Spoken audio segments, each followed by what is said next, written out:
I hate plan B. And I tell you why. Because we have so many doubters. We have so many of those people that say no and you can't do it, that's impossible.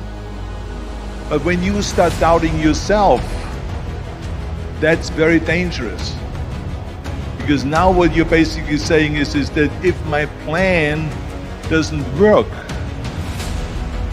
I have a fallback plan. I have a plan B. And that means that you start thinking about plan B, and every thought that you put into plan B, you're taking away now that thought and that energy from plan A.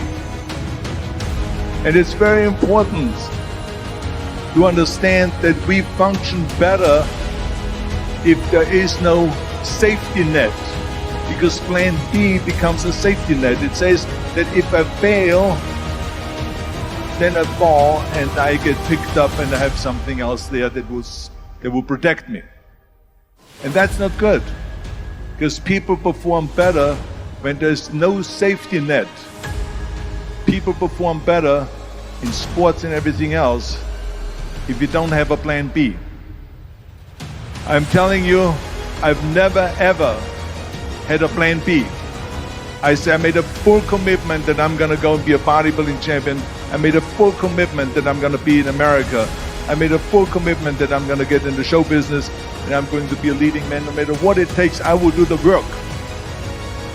I will do the work over and over and over until I get it. And the same was in politics, in everything like that. So to me, it is very dangerous to have a plan B, because you're cutting yourself off from the chance of really succeeding. And the reason, one of the main reasons why people want to have a plan B is because they are worried about failing. What is if I fail, then I don't have anything else? Well, let me tell you something, don't be afraid of failing, because there's nothing wrong with failing. You have to fail in order to climb that ladder. There's no one that doesn't fail. Michael Jordan said in one of his interviews, when they said, "You are unbelievable, you're the greatest basketball player of all times." I mean, tell me about that. And he says, well, you just mentioned the successes. But he says, for me to become the greatest basketball player, I missed 9,000 shots when I was playing basketball at the NBA games. So during these games that he was so successful, he missed 9,000 shots. Does it make him a failure? No. He is one of the greatest basketball players of all times, but he failed 9,000 times. You get it? We all fail. What is not okay is that when you fail, you stay down. Whoever stays down is a loser. And winners will fail and get up. Fail and get up. Fail and get up. You always get up. That is a winner. That is a winner. I failed in bodybuilding. I lost bodybuilding competitions. I lost powerlifting competitions. I lost weightlifting competitions. I had movies that went in the toilet and that were terrible and got the worst reviews. Hey, we all lose.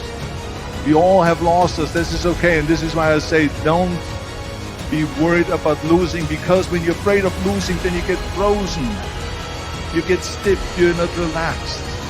You got to be, in order to perform well in anything, if it's in boxing or if it is on your job or with your thinking, is only happening when you relax.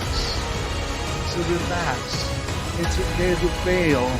Let's just go all out and give it everything that you got. That's what it is all about. So don't be afraid to fail. The world ain't all sunshine and rainbows. It's a very mean and nasty place, and I don't care how tough you are, it will beat you to your knees and keep you there permanently if you let it. You, me, or nobody is gonna hit as hard as life. But it ain't about how hard you hit. It's about how hard you can get hit and keep moving forward. How much you can take and keep moving forward. That's how winning is done. The first step before anybody else in the world believes it is you have to believe it. There's no reason to have a plan B because it distracts from plan A.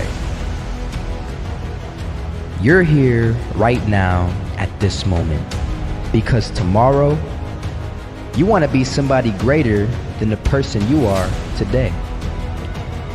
You see yourself succeeding, you have a vision, you have a dream.